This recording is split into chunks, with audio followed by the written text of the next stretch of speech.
You wouldn't survive the Black Death. The morning is wrong. You feel it before you open your eyes. There is a stillness that does not belong to sleep. It is too complete, too held, like the village around you is waiting for something or has already stopped waiting. You lie there for a moment longer than you should. The straw beneath you is damp. The air in the room is close and thick, carrying something you cannot name, a heaviness. Not cold exactly, something older than cold. You sit up. The light coming through the shutter gaps is pale, the gray-white of early morning in late autumn, somewhere in the south of France, in the year 1347. You do not know that date means anything yet. You will. You pull on your clothes and step outside. The lane is empty. This is the first thing you notice. Not unusual on its own. It is early, the sky is barely lit, but there is a quality to the emptiness that feels deliberate, as if the doors along the lane are not simply closed, but held shut from the inside. No dogs, no chickens threading between the mud ruts, no voices from the mill. You stand in the lane and listen. Somewhere, far off, a single bell is ringing, not the rhythm of morning prayer, something slower, irregular, one stroke, then silence, then another, as though even the bell is uncertain. You begin to walk. The market square, when you reach it, is half what it should be. There are stalls, but several are unmanned. A cart of cabbages sits where someone left it unattended. A dog is eating something at the far edge of the square, and no one is chasing it away. The people who are out are not meeting each other's eyes.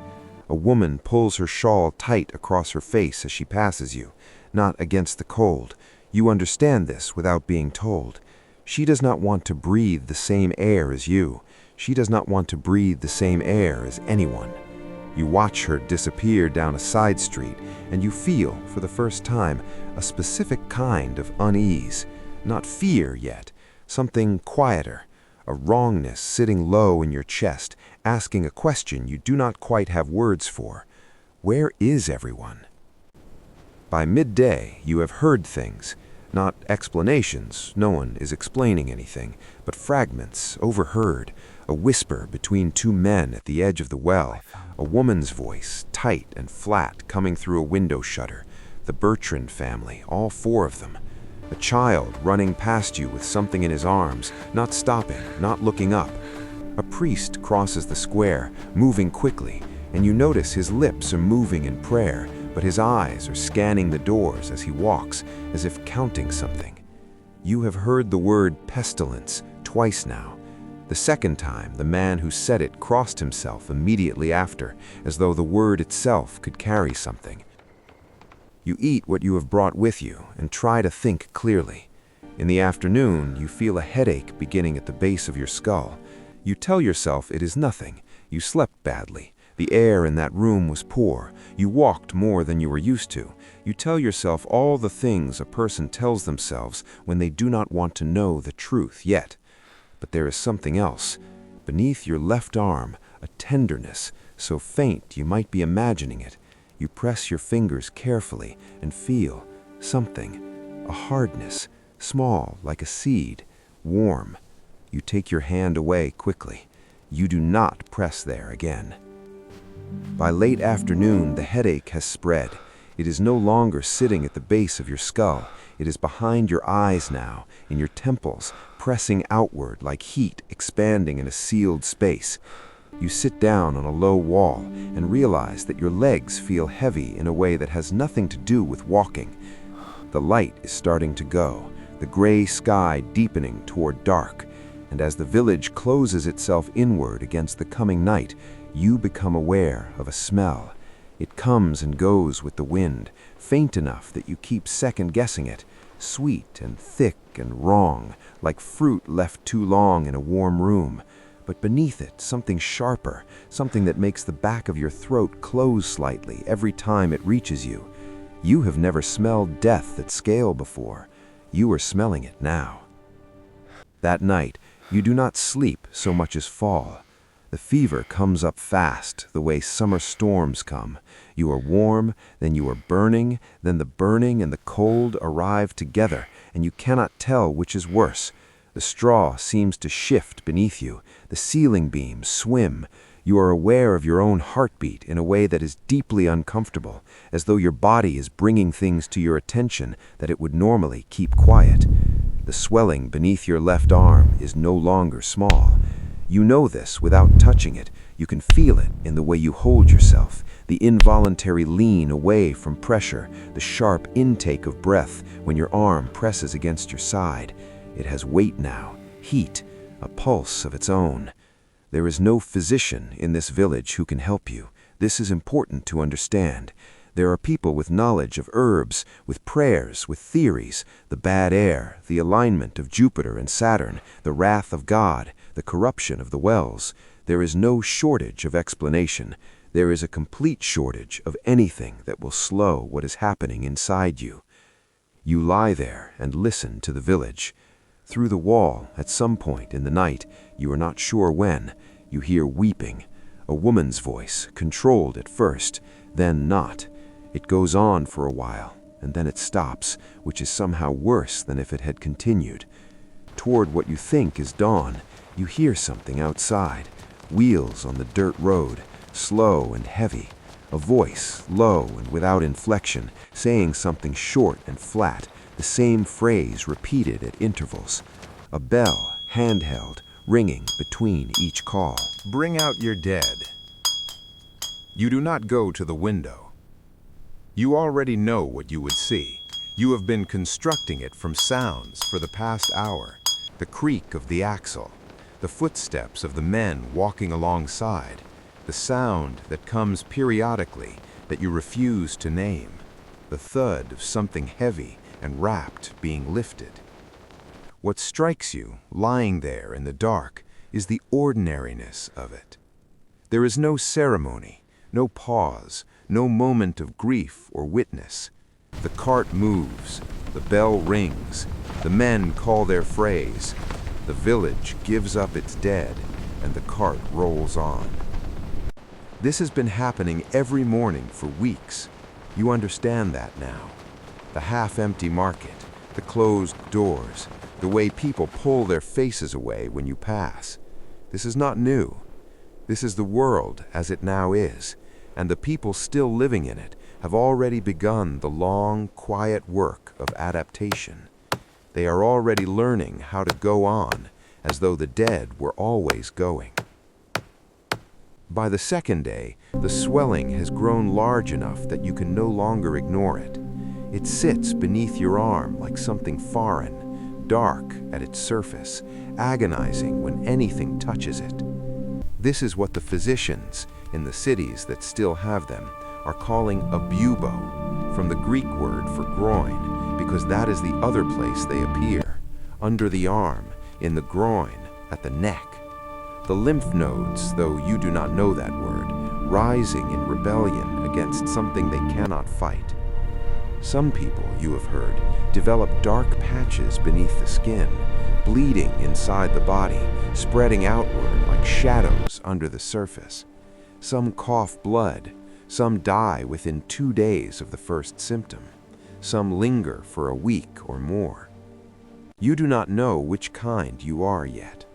This is one of the many things no one can tell you.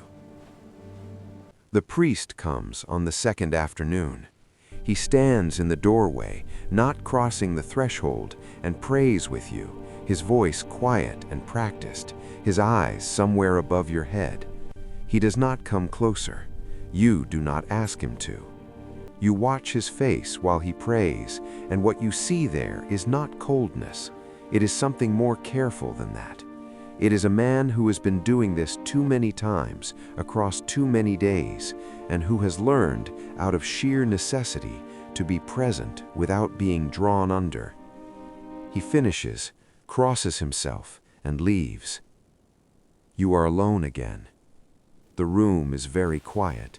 Outside, a wind has picked up, and it moves through the gaps in the shutters with a low, soft sound, almost a breath. You think about the people you know. You think about whether they are still there to think about. You think about nothing for a while, which is a mercy. On the third day, the fever does not break. This is the thing about illness in this time and in this place.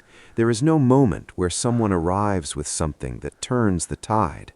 There is only your body working with what it has, which is not enough, against something it has never encountered before, for which it has no map. You are thirsty in a way that seems impossible to satisfy. You are cold and burning in alternating waves that no longer even bother to surprise you. The swelling has begun to press against your awareness constantly now, not just when you move, but always, a low and insistent presence that makes it impossible to forget what is happening inside you. What is strange is the clarity. Between the worst of the fever and the confusion, there are moments, short ones, where everything is very still and very clear. The light through the shutters, the grain of the wooden beam above you, the distant sound of the wind. These moments are almost peaceful. You understand in them that this is likely what the end of a life looks like from the inside. Not dramatic, not announced, just quiet increments, one thing and then another, until the body simply cannot hold what it has been holding. You think about a world where this is simply what life is, not a catastrophe, though it is that too, but the ordinary texture of being alive in this century. The knowledge always in the background that the distance between living and dying is very thin and very crossable, and that what sits on the other side is something you cannot bargain with, reason with, or wait out.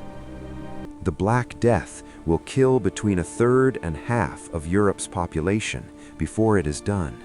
Some regions will lose more. Some villages will end entirely. Not abandoned, simply ended. Every person in them gone within a few weeks. The houses left standing with everything still inside. What is surviving in a world like this? It is not triumph. It is not strength. It is almost entirely luck. Which strain you were exposed to, which direction the wind was blowing, whether you happened to be somewhere else that week. The survivors did not know why they survived. Many of them would not have wished to, once they had seen what they came back to. The village will get smaller before it gets larger again. The world eventually will rebuild. It always does, not because of anything it knows or plans, but because the living carry forward what they can in whatever condition they are in, and the years pass, and children are born, and the specific horror of this time becomes something people tell each other about in lowered voices, then something they write down, then something taught in schools, then something watched on a screen in a warm room, far away and long after. You would not survive this. Almost certainly not. Not because you are weak, but because almost no one did. Because the odds were not odds at all. They were a tide, and you were standing in its path without knowing what water even was. That is what makes it so heavy. Not the dying exactly. The not knowing. The silence before the bell. The seed-sized hardness you pressed and then pretended you hadn't felt. The woman who pulled her shawl across her face and would not meet your eyes. The ordinary morning that turned out not to be ordinary at all. If these moments stay with you, the quiet ones, the heavy ones, the ones that sit just behind the comfort of the present and remind you how thin the distance really is, then you already understand what this is. The world before is not about what happened. It is about what it felt like. And if this is the kind of history you want to return to, not to study, but to experience again, then subscribe to the world before, so you'll be here when the next story begins. There is more to remember.